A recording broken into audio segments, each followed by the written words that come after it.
¿Qué tal, ecoamigas y ecoamigos del Perú y del mundo? ¿Cómo están?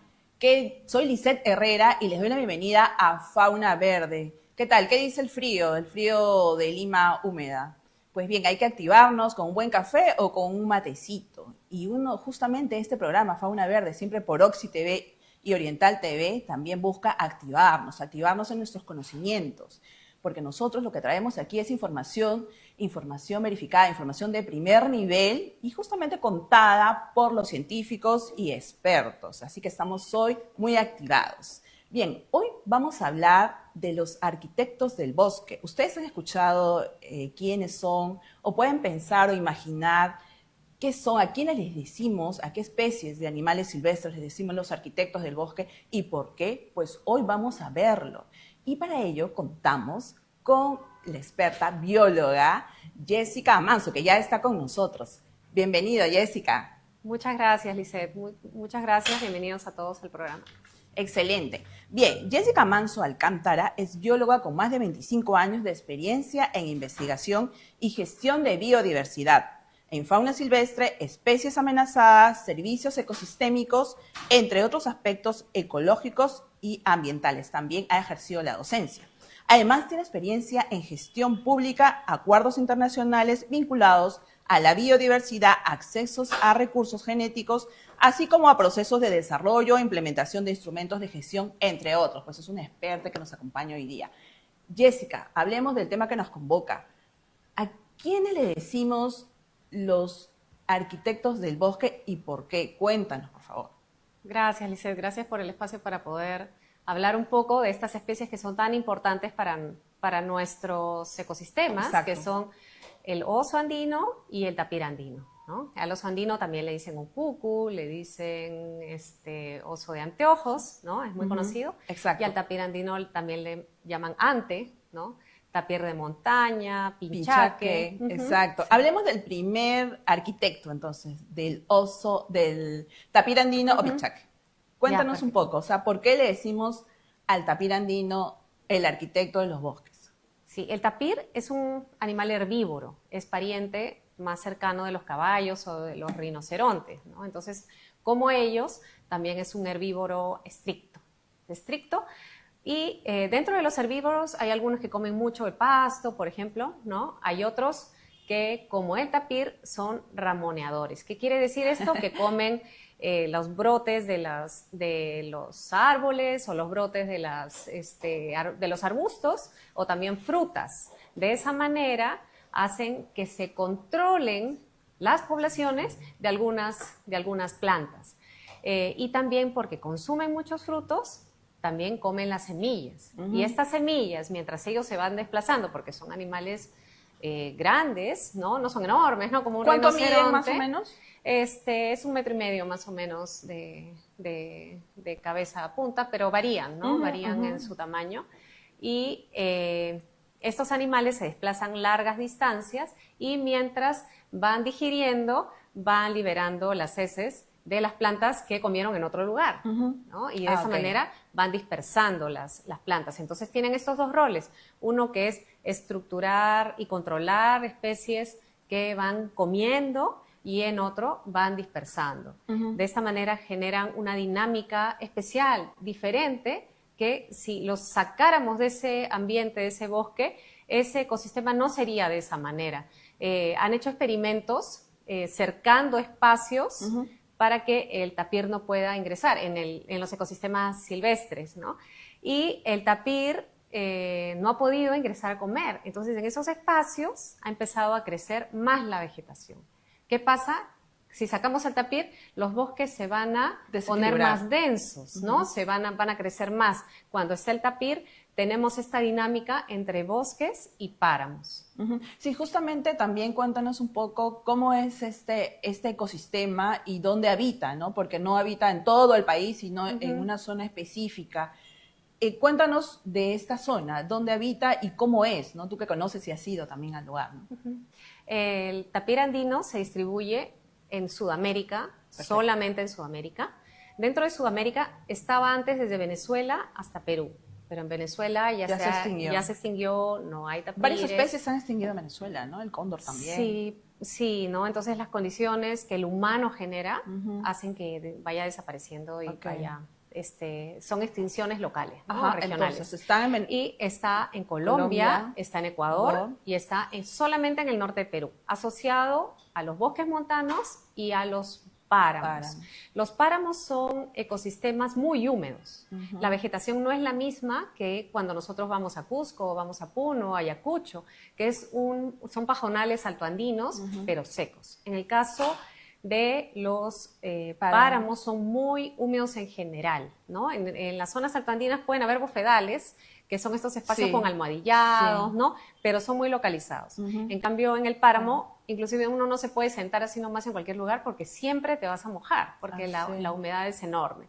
Y así como tenemos glaciares en la parte sur que nos proveen de agua, inclusive a Lima, ¿no? También tenemos humedales altoandinos en la zona del norte, de Piura, Cajamarca. Los páramos son importantísimos porque sus servicios de proveer agua a las poblaciones de las cuencas bajas. Ah, excelente, excelente. Y entonces están en Piura, específicamente en Piura, ¿en qué zona? En Piura, en Cajamarca y parte de la zona transicional entre lo que sería Páramo y Puna, que le llaman Jalca, que es también Cajamarca y Lambayeque, una parte. Claro, en Piura entiendo es la zona de Huancabamba, donde está justo las Guaringas, ¿no? O sea, digamos este lugar. Y también en Ayabaca, ¿no? Sí, Pacaipampa, Ayabaca, Huancabamba, y también está en San Ignacio, en Tabaconas, en Cajamarca. Ayabaca es hermoso, es totalmente distinto a todo lo que hay en el país. Me quedé sorprendida. Y entonces, y ahí habita esta linda especie, este arquitecto. Sí, ajá. Sí, en esas zonas muy altas y se alimenta de estos dos tipos de las plantas de estos tipos de ecosistemas. Claro. Y se esperaría, ¿no?, que el tapir pueda estar a partir de los 2000 metros, pero como la población, la gente ha ido colonizando y subiendo, poniendo sus chacras, estableciendo sus pastizales para sus ganados, el tapir cada vez está yendo hacia más arriba y arrinconándose, como dices, encajonándose, es solamente en los bloques altos de esas cordilleras. Claro, justamente se sabe un poco de la población, cuánto hay, está en peligro de extinción, además, crítico, ¿no? ¿Eso qué significa? Sí, nosotros en Perú tenemos una población muy pequeña respecto a la especie a nivel global, ¿no? A nivel global se estima que hay 2.500, que igual es poquísimo, y en Perú se tiene un estimado reciente de unos 320 individuos, es un aproximado, ¿no? Porque no podemos contarlos porque son animales muy huidizos, se asustan de la gente y necesitan pues buscar espacios donde no esté la presencia humana. Si queremos buscarlos, pues hay que ir con mucho cuidado. Justo ahí tenemos unas imágenes, ¿no? Es distinto al tapir amazónico, ¿no? Ah, bueno, ese es uno de las amenazas también, ¿no? Sí. Creo que había otras imágenes donde se mostraba ahí está corriendo el pobre, escapando, ¿no? Podríamos poner el otro video. La primera, ¿no? Ahí está, ahí está. Ahí está, sí. Ese es un tapir, es muy parecido a la sachavaca amazónica, solo que el tapir andino tiene el pelaje largo, más oscuro, negro, y la trompita la tiene con unos labios blancos, que es bien característica de esta especie. Inclusive en las orejitas, en la punta, también tiene una línea blanca, unos pelitos blancos. Es una especie más pequeña que el tapir amazónico, pero también es relativamente grande. Son solitarios y se desplazan por las zonas cercanas a las zonas húmedas donde encuentran alimento. Y les gusta mucho defecar en el agua. Sí, están cerca del agua y defecan ahí. Y también pueden defecar en defecaderos, ¿no? Que son lugares donde vienen varias veces el mismo individuo o diferentes individuos a poner las su baño. heces. Es como un baño. Son limpios. Sí. O sea, son vegetarianos y son limpios además, son hermosos, son bien educaditos. Y también tienen una cría que se les ve así que parece un Bambi, medio pintaditos blancos, ¿no? Sí, sí, también tienen esta capacidad de poder tener crías que se asemejen al ambiente para disminuir los riesgos, ¿no? Para que se camuflen. Y por eso tienen esas rayas que poco a poco, mientras van creciendo, van desapareciendo, como pasa con los venaditos. Ah, los ok, Bambis. claro. ¿Y por qué está en peligro crítico? O sea, ¿qué es lo que ha pasado? Si además es una especie importante, ¿no? Sí, como decía, es un animal huidizo, es muy tímido, se aleja de las personas, se aleja de los riesgos de las personas, mucho más que otras especies, mucho más que los andinos. Si uno quiere ir a buscar tapir, tiene que caminar mucho más, ¿no? Adentrarse más y saber que si nos ve, vamos a generar un impacto también en ellos, a no ser que pues haya una investigación continua, ¿no? Como pasa en algunos parques nacionales que tienen permisos especiales para hacer esto, que llegan a tener cierta adecuación a los investigadores que trabajan, ¿no? Como pasaba con algunas investigadoras que estudiaban chimpancés, ¿no? Así algunos animales se van adecuando, ¿no? Pero normalmente son animales muy huidizos y por eso mismo están en peligro. Además de que hay una pérdida grande de su hábitat, los ecosistemas se están reduciendo por pequeña agricultura familiar. Pero que son También invasiones, o sea, no son, es una agricultura es la ordenada, agricultura, digamos. no es una agricultura ordenada, que es el 90% de la agricultura en nuestro país. Hay un ordenamiento territorial O sea, complicado. va perdiendo Las espacios. oportunidades también, los incentivos para los agricultores, ¿no? Para que no colonicen zonas de bosques primarios. Bosques primarios son los bosques más maduros, ¿no? Los mejores bosques que brindan las mejores condiciones. Estos se están transformando, colonizándose por las mismas necesidades probablemente de los agricultores, ¿no? Que necesitan cultivar, tener alimento, pero también hay otras causas, ¿no? Causas pueden ser cultivos ilícitos, También. pueden ser carreteras, ¿no? Que fragmentan espacios antes unidos y conectados, los fragmentan, los parten, y esa es una manera también de que ingresen a establecer zonas agrícolas o casas o cultivos, ¿no? También es un problema en ciertas zonas la minería, que tanto legal como ilegal, ¿no? Porque hay concesiones mineras que están separadas, ¿no? Otras en exploración y otras en explotación, que están muy cerca de los espacios donde están los tapires o superpuestas con el hábitat de distribución del tapir. Y eso genera mucho impacto. ¿Y qué pasa con el Perú? Que tenemos pues un estimado de 300, un poco más de 300 individuos, y la única área natural protegida tiene pues muy pocos individuos también que podría proteger sola, ¿no? ¿Qué área natural protegida? El Santuario Nacional Tabaconas Nampay. Solo es ese espacio donde es la única área protegida nacional. Sin embargo, hay iniciativas muy interesantes, muy buenas de las poblaciones locales y de los gobiernos regionales y también locales, ¿no? Con áreas de conservación ambientales. Hay áreas de conservación privadas que son de las comunidades, hay de las municipalidades y también hay de los gobiernos regionales. Iniciativas que se han ido concretando con el tiempo con apoyo de organizaciones, por ejemplo, Naturaleza y Cultura Internacional, que han apoyado el desarrollo y la consolidación de estos corredores que van conectando, que se vuelven mosaicos, ¿no? Acá tenemos una, acá tenemos otra, y se van conectando y van manteniendo este hábitat de manera integrada, ¿no? Funcional para las especies.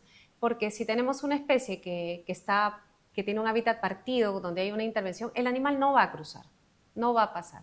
Y quedan aisladas, ¿no? Y en el caso del tapir, tenemos una población norte, que es como la más grande, que se conecta con el Santuario Nacional Tabaconas, una zona que inclusive se conecta con Ecuador, pero hay una zona sur, muy pequeña, que está en la colita de la distribución, que normalmente las colitas de distribución tienen una densidad menor, porque tienen mejores condiciones de hábitat. Claro. ¿Sí? ¿Y cómo se reproducen ellos? O sea, aparte de que tienen un pequeño espacio en el Perú, que eso es una condición también que lo hace crítico, no delicada, ¿cómo se reproduce? ¿Cómo es su reproducción?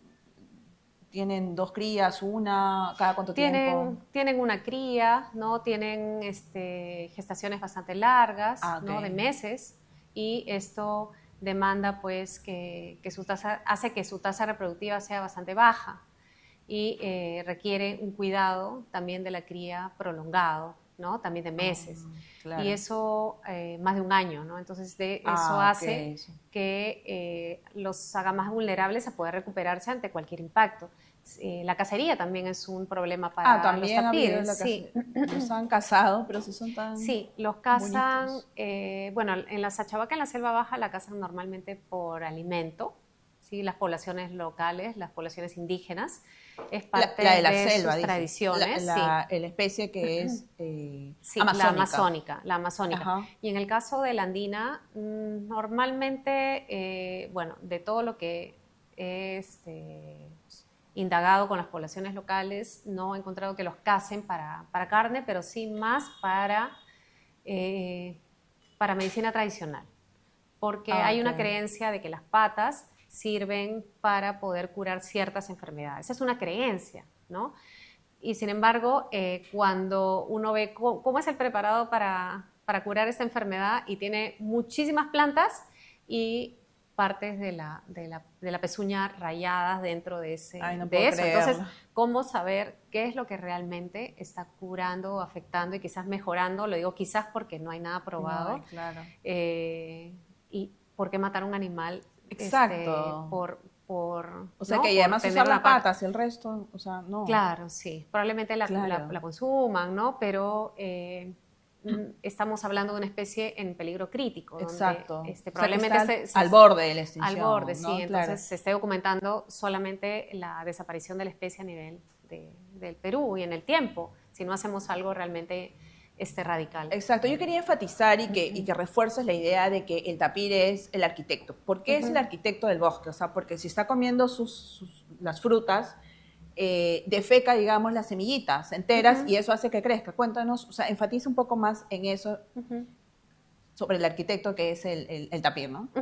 Sí, el tapir, como es un animal grande, come volúmenes grandes de alimentos, es gordito, ¿no? De plantas y también de frutas, y estos grandes volúmenes de frutas pasan por su tracto digestivo también.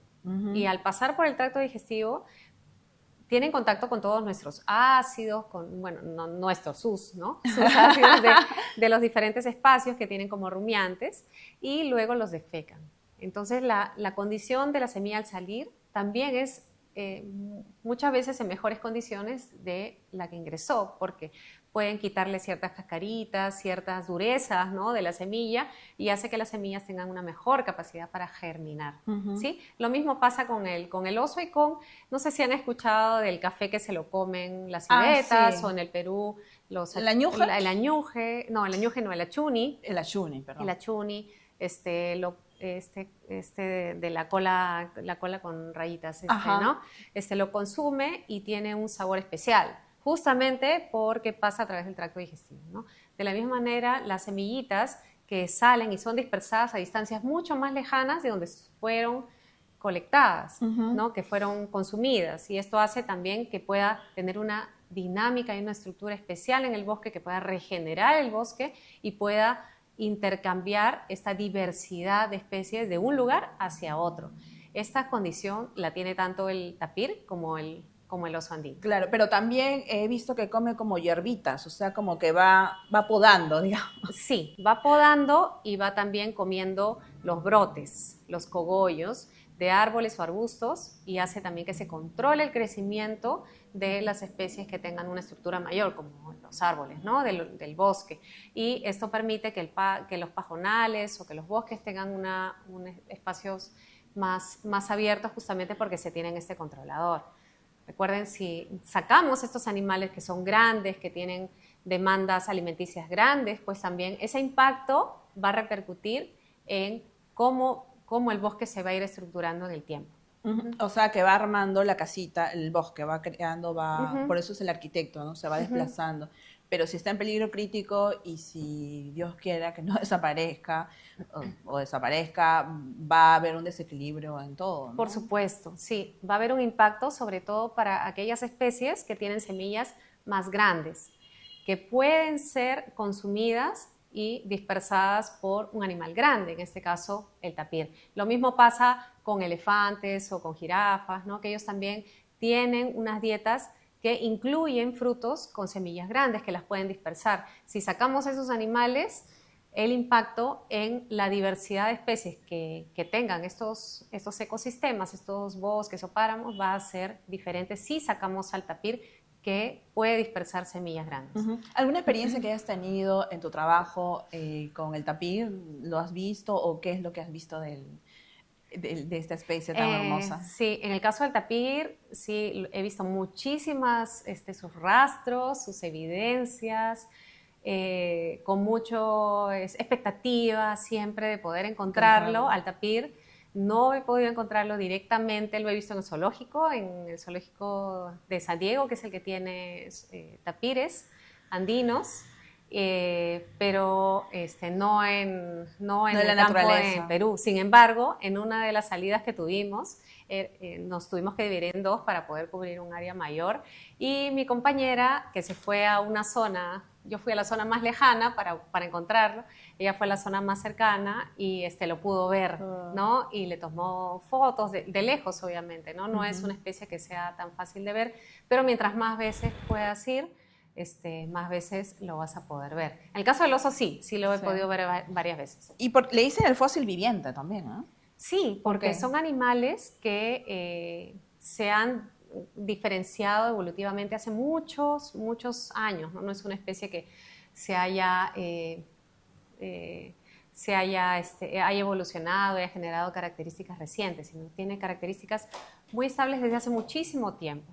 Y en nuestro país tenemos estas dos especies. Sí. En Sudamérica y Centroamérica tenemos 3 especies, una centroamericana y la amazónica, la andina, ¿no? Que están bien diferenciadas genéticamente, ¿no? Antes había ciertas dudas, pero no, están bien diferenciadas, y sobre todo tienen requerimientos y amenazas diferentes por sus características. Okay. Y hay una en el tapir malayo, que está en Asia. Ajá. Cuéntanos justamente de esas amenazas que tiene nuestro tapir andino. ¿Cuáles son las principales amenazas? ¿No? Has hablado también de su recorte de hábitat, pero también mencionabas otras amenazas recientes, ¿no? que se está viendo, los investigadores han encontrado, ¿no? Como el video que ahora vamos a ver de los perros, ¿verdad? Cuéntanos. Sí.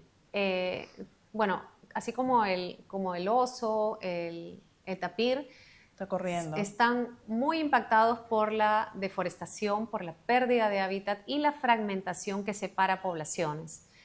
También están amenazados potencialmente por enfermedades que pueden ser transmitidas por el ganado. Animales domésticos. ¿no? Por el ganado que es muy emparentado con ellos, también son rumiantes, ¿no? Mientras más emparentados están, más posibilidad hay que sean afectados por enfermedades, ¿no? Ahí vemos unos perros que son producto de una investigación reciente, ese video es en Colombia, y estos perros están persiguiendo un tapir, y no es un perro, son varios perros que normalmente cuando los perros se vuelven silvestres, ¿no? Se forman jaurías y le llaman perros ferales, que igual tienen que comer, igual tienen que buscársela, ¿no? Igual se reproducen, y por eso buscan diferentes especies, pueden ser aves, pueden ser reptiles o pueden ser animales más grandes como los tapires para poder depredar.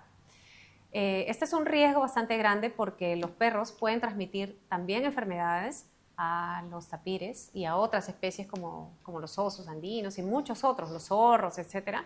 Es un riesgo tener animales domésticos libres, o sea, a ese nivel de sin supervisión. Hay que ser responsables con los animales, no dejarlos, o sea, los animales son estos perros que los abandonan, ¿no? Los dueños los abandonan y terminan en el bosque y bueno, en el bosque haciendo jaurías y atacando a los animales silvestres. Entonces, ahí yo hago un llamado primero, a las personas en la ciudad estamos bastante lejos, ¿no? Pero en algunos casos hay áreas que requieren de un control de estos animales, porque tenemos una especie en peligro crítico como el tapir andino, que está siendo afectada por perros que van a probablemente cazarlo, depredarlo, afectarlo, morderlo, enfermarlo, y quizás no a él, sino a muchos. Y necesitamos tener cierto control de estas especies y extraerlos de alguna manera, ¿no? No todos los animales domésticos son inofensivos. Sí pueden tener un impacto y necesitamos tener políticas adecuadas y acciones adecuadas y bien justificadas para poder disminuir este impacto tan fuerte. Exacto, ahí puede ser el rol de las comunidades mismas, de los gobiernos locales, ¿no? Regionales, porque hay que saber de que también los animales domésticos tienen sus propios bichitos, digamos, sus propias enfermedades, y que al juntarse con los animales silvestres pueden contagiarlos y afectarlos, ¿no? O sea, siempre tienen que estar separados porque son especies o animales distintos que no pueden estar juntos, ¿no? Bien, ecoamigos y ecoamigas, hemos hablado del tapir, así que vamos a una pausa comercial y de regreso seguimos con Jessica Manso hablando del otro arquitecto de los bosques, como es el oso andino. Así que ya regresamos.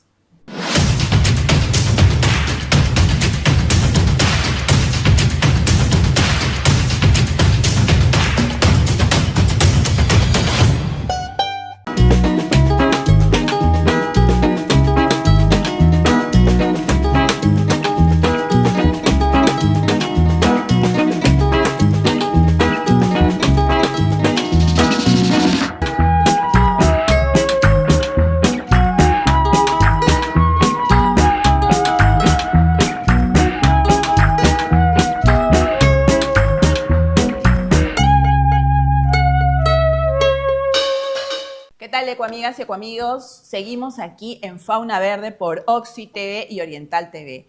Y estamos hablando de un tema súper interesante y muy bonito, que son los arquitectos del bosque, y seguimos con Jessica Amanso Alcántara. Esta vez nos va a hablar del otro arquitecto del bosque, como es el oso andino. Cuéntanos, Jessica, ¿por qué el oso andino es nuestro arquitecto del bosque? Como estábamos hablando hace un momento sobre el tapir, hablábamos que comían semillas y las dispersaban por el bosque. Más o menos similar pasa con el oso, solo que el oso no es un herbívoro estricto, más bien es un omnívoro y come lo que encuentra mejor al alcance, por eso es un omnívoro oportunista, ¿sí? Lo que tiene la oportunidad de encontrar. Y lo que más se encuentra en el bosque montano, justamente es un oso andino que llega, que su distribución en realidad tiene una gradiente bien alta, que va desde 200 metros de altitud en las costas del Perú hasta el límite de la nieve y luego puede bajar hasta, hay registros de 500 metros en la zona amazónica. Entonces parece que algunos individuos se mueven. Entonces, como vemos, puede desplazarse por diferentes hábitats, puede consumir diferentes vegetación, pero por ser oportunista, lo que más se encuentra en el bosque son los frutos y son las bromelias o achupallas. Pueden tener diferentes nombres, pero estas son esa vegetación que parecen como unas piñas que están sobre los árboles o también pueden estar en el suelo en zonas de altoandinas, ¿no? Más de páramo o de puna, que les llaman puyas, que pueden tener inclusive espinas. Ellos con sus garras enormes, ¿no? Las arrancan y se comen la parte interna, la parte que se une al tronquito. Y eso la mastican, que tiene azúcares sobre todo, tiene fibra, y no comen una, comen muchas, ¿no? Suben a un árbol, que son grandes. A una rama, sí, son grandes y consumen una, consumen otra. Y de esa manera las ramas que están llenas de estas bromelias epífitas, ¿no? Y también come bulbos de orquídeas, porque también tienen bastantes nutrientes, las va liberando y va generando más visibilidad hacia abajo. Ya la luz puede ingresar mejor y de esta manera también estructuran el bosque. Otra manera de estructurar el bosque, ahí vemos unas bromelias que en la zona del pajonal han sido consumidas. Como ven, las arranca y mastica la parte de la base, no se come toda la hoja y luego las deja. Estas bromelias después vuelven a recuperarse, a crecer, ¿sí? Y siguen su vida, ¿no? Inclusive en algunos casos que han habido quemas, estas bromelias se han recuperado también, se han regenerado, ¿no? Porque las quemas también... Ahí están las bromelias, ¿no? Sí, esas son otras especies que viven en los árboles. Que crecen en el medio de los árboles, ¿no? Que crecen en los troncos de los árboles, ya sea verticales o hacia los lados. Les llaman plantas epífitas porque crecen sobre otra planta y mientras más hay, pues se genera más sombra hacia abajo. Pero las bromelias también son un hábitat muy bonito, muy especial para los sapitos y otros insectos que pueden dejar allí en esas bromelias, que sus hojitas son como, imagínense una ollita, ¿no? Se acumula el agua y en esos espacios los sapitos o insectos, otros organismos pueden dejar sus huevos y poder desarrollarse allí, ¿no? Entonces también de esta manera el oso tiene una intervención en la disponibilidad de estos espacios para otros organismos o que se generen se regeneren, que se regeneren nuevas bromelias, nuevas epífitas en los espacios que también se dejan libres, ¿no? ¿Y también se comen esos huevitos? Probablemente a la hora que estén masticando los comen, porque cuando hemos hecho análisis de la dieta de las heces, se han encontrado algunos insectos, pero parece que son, pues que el pobre insecto estuvo en ese momento, ¿no? Y terminó comiéndosela. Claro. Sí. Entonces, o sea, no solamente dispersa las semillas, también las semillitas también las dispersa, o sea, las semillas las come, ¿no? Los frutos los come. La pulpa pues la aprovecha y las semillas que no muerde, que no destruye, porque también hay que considerar que estos animales podrían masticar y morder algunas, no las rompe y luego las va liberando conforme va avanzando y desplazándose. Y claro, ahí está, la diferencia, el oso ahí está colgado, ¿no? O sea, a diferencia del tapir, este arquitecto va más allá, ¿no? Sube. Sí, este es un osito que pudimos ver en una expedición que hicimos a Amazonas, en la zona de Los Chilchos, por Leimebamba.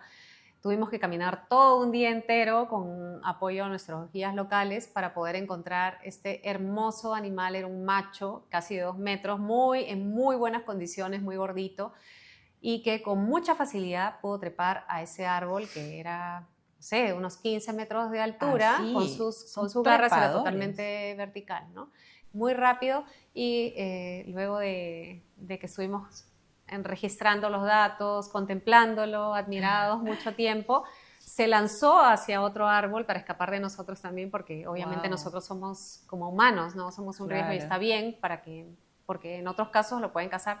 Saltó y con sus 4 patas saltó a otro árbol vertical y se cogió de esta manera. Entonces era un animal muy grande, con unas garras realmente fuertes, ¿no? Sumamente ágil, para que todo su peso lo pudieran sostener sus garras en un árbol vertical también que estaba contiguo a donde estaba él. Entonces fue una experiencia hermosa. Sí, he tenido la oportunidad de ver varias veces a los osos. Sí, justamente, quería que nos cuentes un poco tu experiencia, ¿no? ¿Cómo ha sido en tus estudios que has realizado? ¿Qué estudios has realizado respecto al oso, ¿no? Sí, estuve trabajando mucho en Piura y Cajamarca hace ya unos años, ¿no? Estoy retomando algunos temas de esto porque estuve trabajando en gestión de biodiversidad un buen tiempo. Y en ese tiempo que estuve en campo, ¿no? Me dio la oportunidad de garantizarles que los osos no son agresivos. Los osos se escapan de nosotros, los osos son mucho más vulnerables de lo que nosotros le podemos hacer que nosotros de lo que un oso nos puede hacer. Entonces necesitan nuestra protección para poder conservarse en las condiciones en las que están actualmente.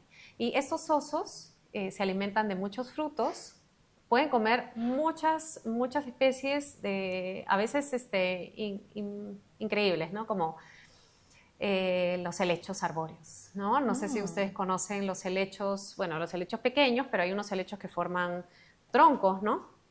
Troncos altos, y pueden comer pueden comer frutos de palmeras, eso es como que lo normal, cogollos de las palmeras, entonces suben a la punta de una palmera y se comen las partes de arriba, comen bambú. Bambú, como los ositos pandas. Sí, nosotros tenemos especies nativas de bambú que son de varios géneros, ¿no? Como chusquea, por ejemplo, es una de las más comunes, que le dicen paca, suro, y coge los cogollos y también los mastica, ¿no? Entonces, los cogollos son los nuevos, los brotes. Claro, los brotes. Y de esta manera también estructura el bosque y controla ciertas especies. Y algo que poco se sabe es que también puede comer algunos vertebrados pequeños o algunos huevos. y también come larvas de insectos, porque destruye los árboles, como ustedes conocen el suri, ¿no? El suri, Claro, el suri no el que ave, sino el insecto. El insecto gordito, así. Sí, es un insecto Gusanito. como un gusanito gordito, en realidad es una larva de un escarabajo grande. Ah. Y este escarabajo pone sus huevos en los troncos de ciertos árboles. Y estos huevos empiezan a alimentarse de la corteza de estos árboles, que son árboles caídos, árboles muertos ya, ¿no? Y empiezan a crecer, estos gusanos se hacen muy grandes dentro del tronco y los osos los olfatean y rompen el árbol, lo abren con sus super garras, ¿no? Hemos encontrado también esto, totalmente abierto el tronco para poder alimentarse de estos gusanos que son exactamente como los uris. ¿Y qué le proveen? Pues grasas, proteínas y nutrientes. Claro, Sí. porque necesitará mucha proteína, ¿no? Para poder caminar, la energía que tiene, porque es grande, ¿no? Sí, sí, necesita mucha proteína. Sin embargo, en su dieta, lo que se ha observado, no solamente lo que hemos visto, sino de otros estudios a nivel de toda su distribución, que no consume muchos animales, pero sí puede consumir carroña. Y por eso también lo acusan siempre de poder ser un gran depredador, pero no necesariamente si el oso ha consumido carroña, quiere decir que la haya depredado, ¿no? Porque no es un carnívoro estricto, no es como el puma. El puma tiene todos sus hábitos orientados a un comportamiento carnívoro de matar al animal, ¿no? Entonces va directamente al cuello para matar al animal. En cambio, el oso no es así, es lo que encuentra. Es lo que encuentra, es omnívoro oportunista e inclusive su dieta hace que su dentadura haya evolucionado para moler plantas, como en el caso de nosotros, ¿no? Tiene una dentadura con molares planos, ¿no? Que les permiten moler. Sí tiene caninos largos, ¿no? Pero es más similar a... no es como un jaguar, ¿no? Un jaguar tiene una musculatura aquí y unos huesos que le permiten una inserción de estas estructuras musculares, ¿no? Que son gigantes. Eso no es el caso del oso, porque come de todo. ¿Y en dónde más o menos, cuál es su mayor amenaza que tiene los osos de anteojos oso andinos? De la misma manera que el tapir, la deforestación, sobre todo, ¿no? en nuestro país, se da por agricultura, ¿no? Cambio de uso de suelo, fragmentación del hábitat y también la cacería. La cacería es un problema con el oso porque están matándolo, porque piensan que es un depredador, la gente se asusta de ellos y en algunos casos hay conflictos. Exacto, eso te iba a comentar. Sí ha habido casos reportados de conflictos con los humanos porque también se comen, bueno, están buscando comida obviamente porque es su hábitat y se encuentran con algunos cultivos, ¿no? De choclo, de maíz, ¿no? Y a veces se produce eso, ¿no? Sí, sí, el oso puede consumir algunos cultivos, ¿no? Pocos, de maíz, por ejemplo, y no consume uno, ¿no? Consume muchos. Claro, porque pues, es gordito. debe ser muy, muy sabroso para un oso comer un choclo. Sin embargo, ese es el cultivo, la inversión de un pequeño agricultor. Exacto. Probablemente, ¿no? Que necesita ese dinero. Y, ¿Cómo enfrentar eso, Jessica, desde tu expertise? ¿Cómo evitar que si un agricultor tiene esos... ¿Qué debe poner, ¿no? ¿Cómo debe cerrar para evitar que pueda entrar el osito y afectarlo, ¿no? Porque el oso va a buscar... Y además se desplaza en cuánto camina también, ¿no? Sí, hay diversas formas de enfrentarlo porque no es un problema sencillo, no es fácil, ¿no? Porque estamos hablando de pequeños agricultores que probablemente no tengan acceso a créditos, que no tengan mucha posibilidad, ¿no? de solventar ellos mismos, ¿no? Un cambio, ¿sí? Pero lo que se ha recomendado es no tener cultivos junto al bosque, porque esto incentiva que un animal pueda consumir y luego refugiarse nuevamente en el bosque, ¿no? Otras alternativas son cercarlos, ¿no? Cercarlos puede ser una manera disuasiva. Otra manera han sido poner luces, ¿no? Ajá. Luces intermitentes que puedan generar Claro, esos que con el contacto intercepción. se prenden, ¿no? Sí, o que continuamente se estén Prendiendo y prendiendo o apagando. apagando, ¿no? O sonidos también de Que los animales, espanta. o cercos, ¿no? Cercos eléctricos o cercos no eléctricos. La sola presencia humana hace que estos animales se alejen, también poder moverse, ¿no? Por esas zonas, pero lo mejor es no tener cultivos que se sabe que son preferidos por esos animales cerca de las zonas donde hay bosques, para que no estén acechando, ¿no? Afectadas, ¿no? Afectados, ¿no? Y hay cultivos que son andinos, que tienen buen precio en el mercado y que se han usado para disminuir estos conflictos, como el aguaymanto. El aguaymanto, en el caso de Manu, era un cultivo que se usaba no tan masivamente, pero desde que identificaron que esta especie no es consumida por el oso, empezaron a trabajar en cadenas de valor y capacitación, asistencia técnica con los agricultores para cambiar el maíz por los aguaymantos. Y de esta manera de reducir el impacto, el conflicto con las personas y generar sí un ingreso económico para los pobladores. Esto lo ha trabajado la Sociedad Zoológica de Frankfurt en la zona de Manu.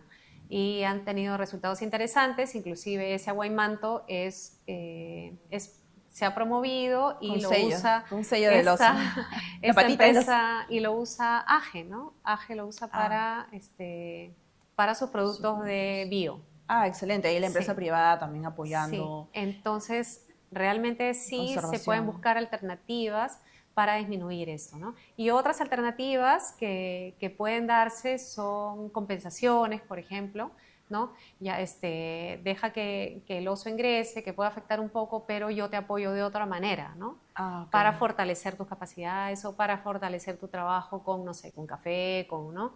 Otras dos grandes Hay amenazas otras maneras. también fuerte es los incendios forestales. Ha habido casos hace un par de años que, bueno, los cultivos ilícitos también de la coca, ¿no? Que hace que se encontrara ositos pequeños en sandía, ¿no? En puno, ¿no? Sí. Eso creo que también es otra de las amenazas y también el uso de las partes de los animales para chamanería. Cuéntanos sobre eso también. Sí, toda esta transformación de hábitat que hace que se deteriore, se pierda, se degrade, se fragmente el hábitat, tiene un impacto en todos los organismos que están ahí. Y cuando hablamos de organismos de gran tamaño que tienen requerimientos también de espacios grandes, Exacto, de espacios entonces grandes. esto es aún mayor, porque imagínense ustedes en su familia, ¿no? Dicen, no, yo tengo que buscar a alguien que no sea emparentado conmigo para poder formar una nueva familia. Pero ¿qué pasa si solamente están tus primos, tus tíos en ese mismo espacio y no hay posibilidad de moverte? Entonces, la población se va deteriorando, se va dando una erosión genética. Lo mismo que pasa con las personas, lo mismo pasa con los animales y terminan teniendo enfermedades graves y la población termina muriendo, ¿no? Por ser muy poquitos y están muy, muy emparentados genéticamente. Los cultivos ilícitos que dices tienen un impacto grande y no solamente es el cultivo en sí, sino es el tránsito, es las pistas de aterrizaje en algunos casos, es la contaminación enorme porque usan unos químicos terribles, ¿no? Que son liberados en los cuerpos de agua y que impactan no solamente pues, a los animales terrestres, sino también a los animales acuáticos y finalmente a los humanos que también utilizan esos fuentes de agua para abastecerse, ¿no? Para uso doméstico. Y esto también genera pues apertura de accesos, ¿no? O en otros casos caminos y vías de acceso no planificadas, sin estudios de impacto ambiental, sin autorizaciones, que hacen que ingresen más agricultores, se establezcan y puedan fragmentar los hábitats que pasa en muchas partes de nuestro país. Y así también como es increíble de que puedan usar a los osos y sus partes, ¿no? Para usos de chamanería. Se han encontrado patas, hasta cabezas, cuando ha habido algunos, la policía ha intervenido estos centros, lugares que hay en diversas, en la parte, acá en la ciudad o en otras partes. Por qué lo usan? O sea, ¿cómo se está dañando en esas actividades?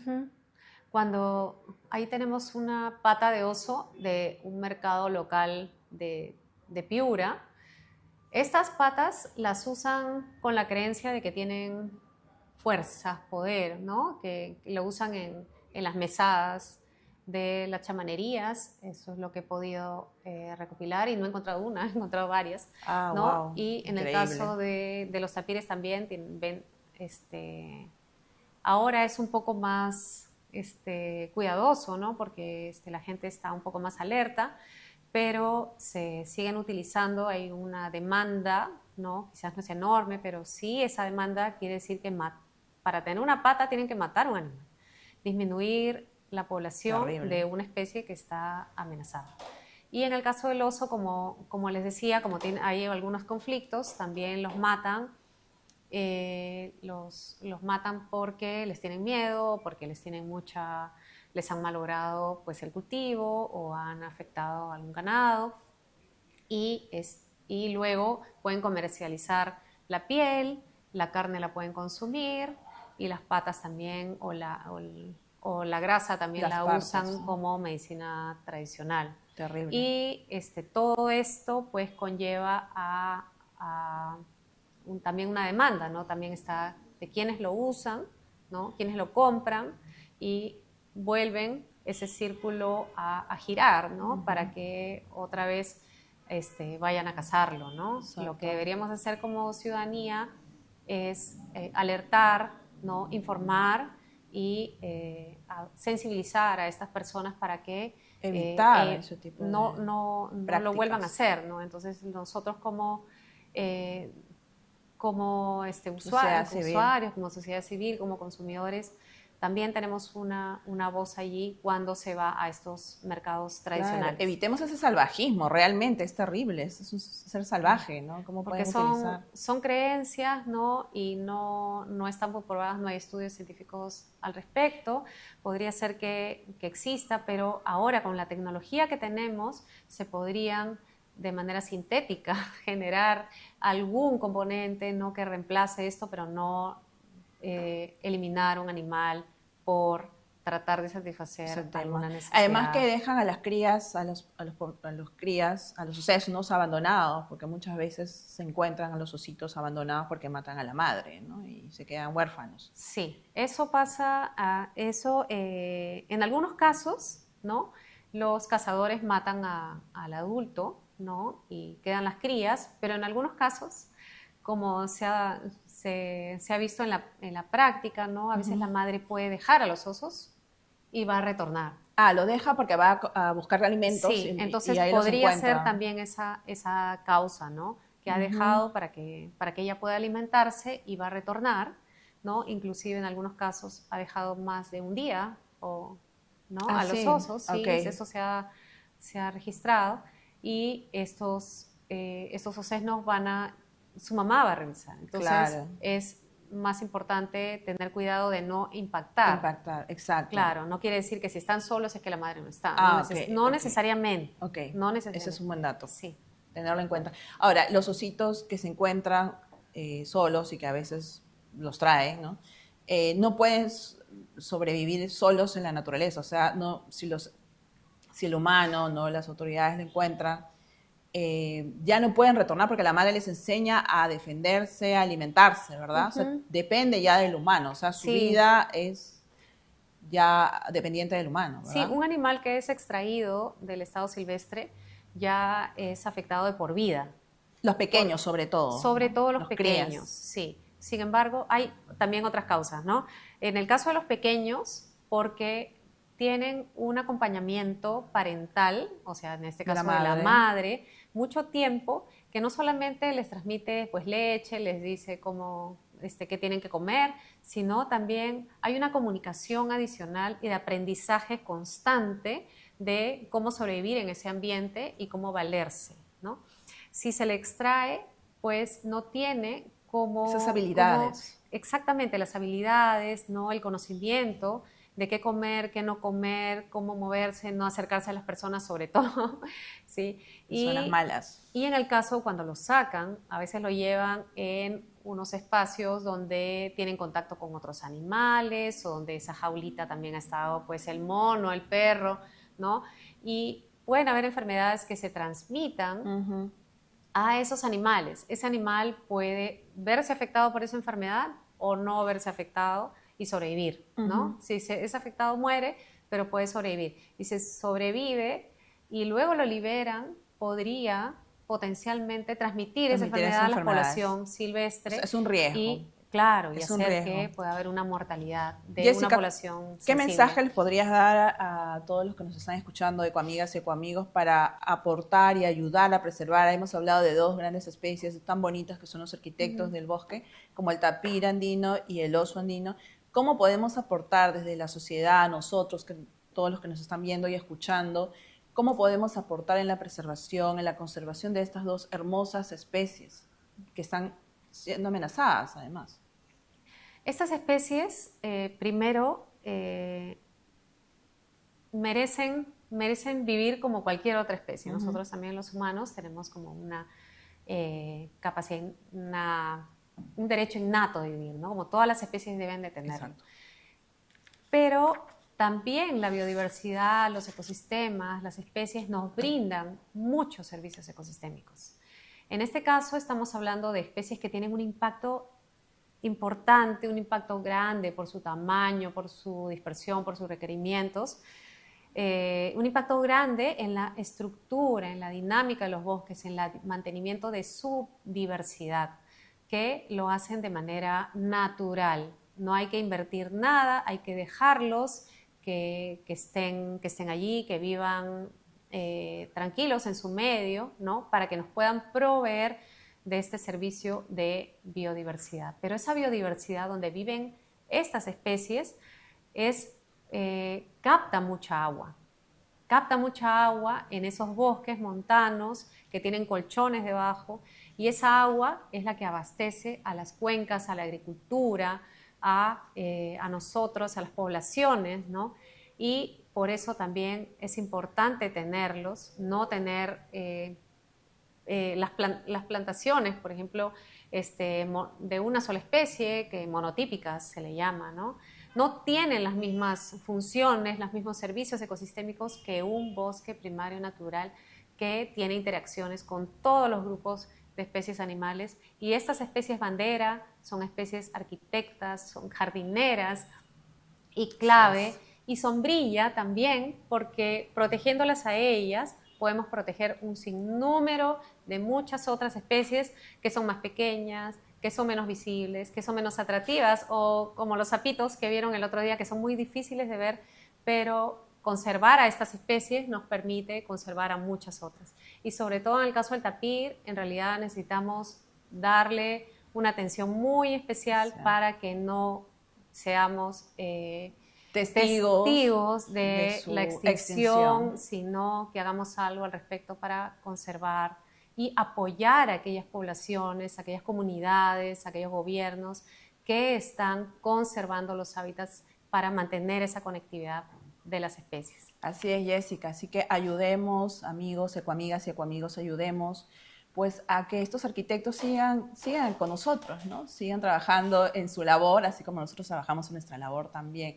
Muchas gracias, Jessica. Y para finalizar el programa, quiero dar la noticia de la semana. Ustedes recuerdan que entrevistamos aquí también al científico Germán Chávez, pues él nos ha dado una hermosa noticia que él y su equipo ha descubierto 3 nuevas especies de rana, y justamente en Huancabamba, de donde es el tapir andino, ¿no? Huancabamba es una zona rica en Piura, ¿no? Así que es una zona importante y clave porque ahí están la última parte de los páramos que hay en Sudamérica, ¿no? Se trata de 3 especies, de 3 ranitas, que son y ahí vemos en pantalla, la Pritismantis chinguelas, porque fue encontrada en los acantilados del Cerro Chinguelas. Si ustedes, algunos conocen la Laguna de las Guaringas, alrededor, todo ese bosque de neblinas, ahí habita esta especie. Esta es la primera. También tenemos a una segunda, el Pritismatis Nunes Cortesi, que el autor, el científico, ha dedicado al cuidador de la cordillera de Huancabamba, quien les apoyó en esta travesía. Y finalmente está la otra especie que me encanta, es hermosa, parece iridiscente, que es el Pristimantis yonke.